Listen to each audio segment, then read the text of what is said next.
welcome to the show. In this episode, we're going to focus on our lifestyle side of things and ask questions and delve into things that are so normal that we forget to ask why. So let's get right in. Why are people ticklish? Tickling can make you laugh and squirm. But why? Here's the science behind knismesis and gargalesis and why you can't tickle yourself.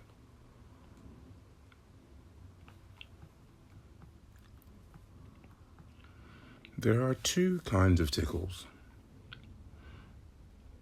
Knismesis is a soft, gentle kind of tickling, such as when an insect crawls across your skin or someone strokes you with a feather. But here we're talking about the other kind.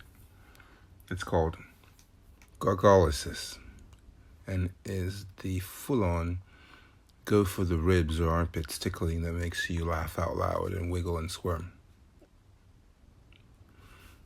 Stop and think about it for a minute.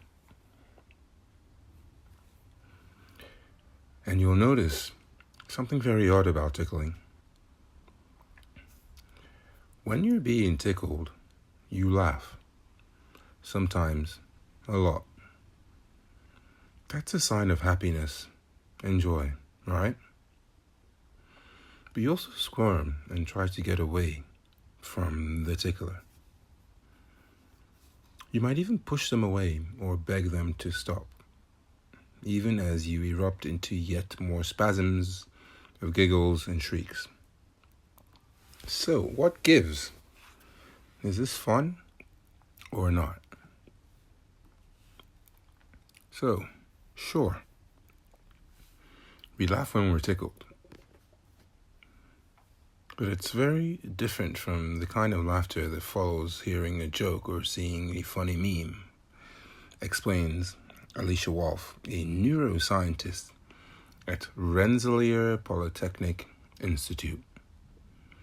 Those experiences are processed in the frontal lobe, where memory and abstract thoughts are processed. We also have to keep in mind that, for some reason, you're more susceptible to laugh when you're tickled as a child, where adults can be tickled and refrain from laughing. The sensation of being tickled, however, is processed in the limbic system, the part of the brain involved in emotions. Those emotions can either be negative or positive, explains Wolf, but they're very basic. The limbic system is the oldest part of the brain, the seat of the fight or flight response. So, why are we naturally ticklish? Even though scientists know what happens in the brain when we're tickled, it's still something of a mystery when or why we have this response in the first place. One of the most common theories is that tickling is a form of social bonding. Wolf points out that generally we don't like to be tickled by strangers. I don't. Leave a comment if you do. That'd be interesting to discuss. Tickling may play a developmental role as well. Babies and children are more ticklish than adults. I love to tickle my nieces and nephews all the time. They love it. They giggle. It's so cute. But it's a little weird to do it to adults, right? And adults seem eager to tickle babies and children. But when babies are born, their sensory systems have to be trained. Wolf says, by tickling our young, we may be helping train their nervous systems to distinguish between sensations that are safe and those that might become harmful. That could explain why we're most ticklish around the ribs, the area near our most vulnerable organs. Right, if somebody tickles you beneath the knee, you're not that ticklish there. It's good to train that area of the body to know that, okay, this touch is fine, she says. But when you go to this next level, that's not fine. So our tickle response may be a friendly way to explore and establish our boundaries.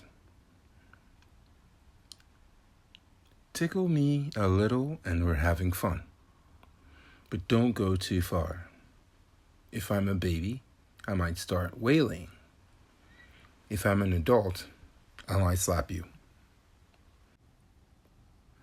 Robert Provine, a psychologist who studied laughter, once argued that the laughter that comes as a response to tickling might be a kind of pre-verbal communication between babies and their parents. Being tickled might also help an infant to gradually learn to distinguish self from other, me from mom. Wolf, who specializes in studying stress, points out that tickling is situational. The same kind of touch could be processed completely different by the brain depending on the situation, she explains. If you're in a bad mood or stressed, a friendly tickle might not evoke any giggles at all. It might just be irritating. So it all has to do with looking at, do other animals laugh? And do they have a play zone? We'll look at that in a different episode, but an interesting thought there. Furthermore, if tickling is a brain function, why can't we tickle ourselves? I'm going to wait for you to try it. So, let's take a 5-second pause and try to tickle yourself and see if you laugh or giggle.